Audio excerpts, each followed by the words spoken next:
তারেক রহমান ভারতে যেতে পারবে না। আপনি ভারতীয় হাই কমিশনারের কথা শুনলে দেখবেন যে বলতেছে যে সাংবাদিকরা যখন জিজ্ঞেস করছে যে সেই প্রেস কনফারেন্স নিয়ে কোনো কথা হয়েছে কিনা, উনি বলতেছেন যে গণতন্ত্রে ইস্যু থাকবে, আমাদেরকে এগুলো অতিক্রম করে একসাথে কাজ করতে হবে।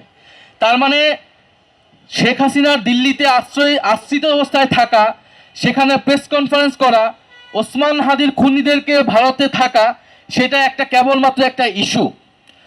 আমরা স্পষ্টভাবে বলতে চাই এটা কোনো ইস্যু না, এটা বাংলাদেশের সার্বভৌমত্বের প্রশ্ন, বাংলাদেশের গণতন্ত্রের প্রশ্ন।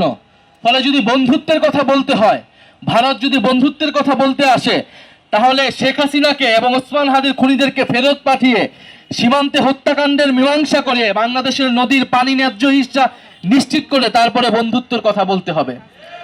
ফলে আমরা বলবো বাংলাদেশ সরকারকেও এই বিষয়ে সুস্পষ্ট বার্তা দিতে হবে যে এটা কোনো গণতন্ত্রের কোনো ইস্যু না, এটা বাংলাদেশের সার্বভৌমত্বের প্রশ্ন। 5ই আগস্টের যে প্রেস কনফারেন্স, সেটা নিয়ে তারেক রহমানকে স্পষ্ট জবাব দিতে হবে, পররাষ্ট্রমন্ত্রীকে স্পষ্ট জবাব দিতে হবে, এবং এই প্রশ্নের সমাধান না হওয়া পর্যন্ত শেখ হাসিনার প্রত্যর্পণ কিভাবে হবে, ভারতের সাথে বাংলাদেশের সম্পর্ক কিভাবে নতুনভাবে নিরূপণ হবে, এটা ঠিক না হওয়া পর্যন্ত তারেক রহমান ভারতে যেতে পারবে না।